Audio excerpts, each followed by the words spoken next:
കാട്ടാക്കട മണ്ഡലത്തിലെ എൻ.ഡി.എ സ്ഥാനാർത്ഥി പി.കെ. കൃഷ്ണദാസിന്റെ പഞ്ചായത്ത് തല പദയാത്രയ്ക്ക് തുടക്കമായി. കഴിഞ്ഞ ദിവസം വിളപ്പിൽ ഗ്രാമപഞ്ചായത്തിലെ കൊല്ലകോണത്ത് നിന്ന് ആരംഭിച്ച പദയാത്ര ചന്തമുക്ക് വഴി പേയാട് ജംഗ്ഷനിൽ സമാപിച്ചു. പദയാത്ര ബി.ജെ.പി സംസ്ഥാന general secretary advocate S. Suresh ഉദ്ഘാടനം ചെയ്തു. ഇടതുപക്ഷത്തിന് അരാജകത്വം ഭരണത്തിലും അറുതി വരുത്താനുള്ള തെരഞ്ഞെടുപ്പാണ് ഇത്തവണ നടക്കുന്നതെന്നും ദേശീയപാതയും നേമം റെയിൽവേ സ്റ്റേഷൻ വികസനത്തിനു വേണ്ടി പ്രവർത്തിച്ച പി.കെ. കൃഷ്ണദാസിനെ കാട്ടാക്കടയിലെ ജനങ്ങൾ ഇത്തവണ തെരഞ്ഞെടുക്കുമെന്നും സുരേഷ് പറഞ്ഞു.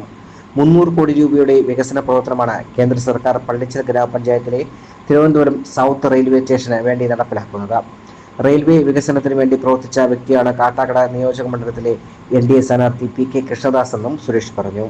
സമാപന സമ്മേളനം പേയാട് ജംഗ്ഷനിൽ ബി.ജെ.പി തിരുവനന്തപുരം സൗത്ത് ജില്ലാ പ്രസിഡന്റ് മുക്കമ്പാലമൂട് ബിജു ഉദ്ഘാടനം ചെയ്തു.